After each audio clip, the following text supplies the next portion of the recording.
So most people are using the same few credit cards that you see everywhere nowadays, and there's nothing wrong with that, but these popular cards really only scratch the surface in terms of what's possible with the rewards you can earn and the benefits you can get. So in this video, I want to go over 7 amazing cards that hardly anyone uses, and I really wish more people knew about these, because I think they're all S-tier quality in their respective categories, and one of them actually isn't even a credit card at all, but it might be the most underrated and overpowered way to earn a ton of cash back at the moment. So as always, let's go ahead and get right into the video. Alright, now credit card number 1 here is going to be the MX Blue Audi Preferred, and this is a card that some of you may be familiar with already, but I promise we're going to get into more and more underrated cards as this video goes on. Now the Blue Cash Preferred definitely gets a bit overshadowed by other American Express products like the Gold and Platinum cards, which is why I think it's very underrated. But this card is going to earn an insane 6% cash back on groceries and up to $6,000 per calendar year at US supermarkets. So that's pretty rare, because you hardly ever see credit cards offering more than 3 to 5% back in a single category. It also earns 6% cash back on select US streaming subscriptions, 3% cash back on transit, including taxis, rideshare, parking, tolls, trains, buses, and more, and 3% cash back on gas at US gas stations. Now the Blue Cash Preferred has a $0 intro annual fee in your first year with it, which then goes up to $95 per year after that. But what's really nice about this card is that it also comes with up to $120 of Disney streaming credits that can potentially offset that fee. So the way this benefit works is that you can earn up to $10 back per month as a statement credit when you use this card to purchase a subscription or a bundle subscription on DisneyPlus.com, Hulu.com, or Plus.pn.com. So if you're already paying out of pocket for something that's covered by these credits, then the Blue Cash Preferred's effective annual fee is basically minus $25.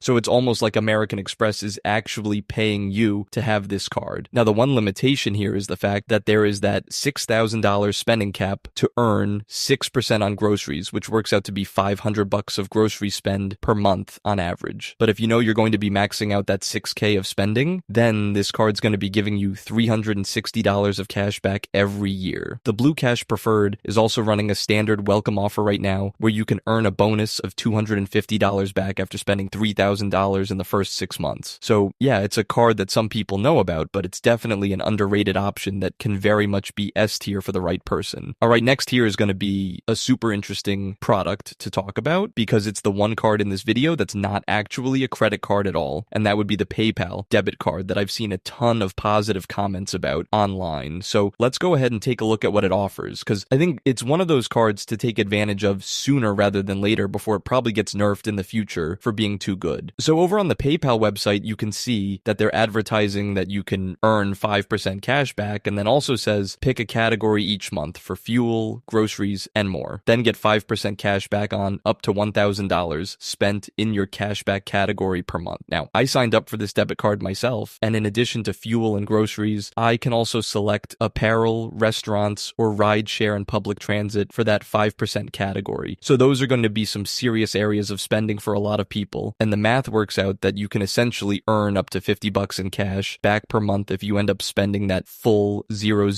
amount. Now, in order to spend with this debit card, you need to have a free PayPal balance account that allows you to transfer and load money into that account, which can then be used for shopping or just sending to other people. And then you're basically going to be using that money in your PayPal account to spend and earn cash back with a debit card. They give you a bunch of options for transferring your money though, some of which take a few days like a bank transfer, and some of which transfer money in seconds, like when you link another Visa or a MasterCard debit card from an outside bank account. And you can even set up auto reloads if you find yourself using this card a lot and you don't want to have to manually transfer money every single time. I will say though, I kept getting an error message that said, we're having trouble with this transaction when I tried moving over some money. And so I had to keep digging around to get that fixed. So you might have to just go chat with PayPal if you end up having a similar issue. So I wanted to mention that here. Now, I'll be honest, I don't think this is going to be very sustainable for PayPal to offer such generous rewards on this card for too long. So I suspect this might be some sort of a loss leader for them at the moment, where they're okay losing a bit of money on this debit card in exchange for just reaching more customers and getting them to use their other services. But I've seen this move before with a lot of other credit and debit card products that offer stuff that seems too good to be true at first, and then at some point in the future, they end up getting nerfed so that they're not as powerful anymore. more. So that's going to bring me to a really important point here that I like to tell everyone when it comes to taking advantage of credit card or even debit card rewards like this. And that is the fact that you always need to be willing to adapt your strategy when certain products inevitably do get nerfed. And on top of that, you just have to make sure you have a good foundation for tracking and then optimizing your spending regardless of what cards are in your wallet. That's why I like using an app like Rocket Money to make sure I understand exactly where I'm spending my money each month, what cards I'm using for that spend, and whether I'm within my budget so that I'm not overspending. Rocket Money is an easy-to-use app that helps you save more and manage your money better, whether that's canceling any unwanted subscriptions with just a few taps, tracking your spending across dozens of credit cards like I do, or creating customized budgets in seconds that help show me where my money's going at all times. So what I love about Rocket Money is I'm able to see all the transactions from all the credit cards my wife and I are using, and I can see all those transactions in one single place instead of logging in and out of like 6 or 7 different apps, one after the other. So that just saves us a ton of time and really helps make tracking our spending feel much more natural and organized compared to before using Rocket Money. With the in-app budgeting feature, we're also able to set how much we want to be spending in different categories based on our savings goals, and we can then adjust that as we want to, which is pretty useful during certain times of the year when we might have maybe a higher shopping budget for gifts or something like that. Rocket Money also automatically makes a list of all our subscriptions to help us see them in one place. So that's just another way that we've been able to optimize our spending by then simply just identifying anything that came up in that list of subscriptions, and then we were able to cancel some of those recurring expenses with just a few taps. So to save more and spend less, join the over 10 million members using Rocket Money today by going to rocketmoney.com/DanielBron or click the link down below in the description to get started for free. That's rocketmoney.com/DanielBron, or check out the link down below. And thank you again to Rocket Money for sponsoring today's video. Alright, now next we got the SoFi Unlimited 2% card. That kind of gets lost in the whole world of catch-all credit cards because there's so many options out there that earn 2% back on everything nowadays. But as I've learned more about the SoFi card, they actually give their customers a chance to boost that rate up to 2.2% back on everything. So over on SoFi's website that you're going to see that they advertise that this card earns unlimited 2% cashback rewards and has no annual fee as well. There's even some other bonus features that come with this card, like no foreign transaction fees and cell phone protection. However, if you're a SoFi Plus customer, there's going to be a special benefit here that you unlock where you can get a 10% boost on cashback rewards earned through select SoFi credit cards like this one. So doing the math, a 10% boost on the base 2% earning rate is going to get you that 2.2% back on everything. Now, a couple of catches here with the SoFi credit card that I think sort of explains why it doesn't get talked about too much. So first of all, to get the most out of this card, you also have to be a SoFi banking customer with their checking and savings product. And then second of all, you have to make sure that you set up eligible direct deposit into one of those bank accounts. That's because setting up direct deposit is going to get you access to SoFi Plus for no additional cost instead of paying the $10 per month for that membership. And again, SoFi Plus is what's actually giving you that 10% credit card rewards boost. Now, personally, I really like SoFi checking and savings, and it's been my own bank account combo for almost 5 years now. So I've got SoFi Plus because I just set up direct deposit a while back, and you're able to unlock a bunch of other features by doing that,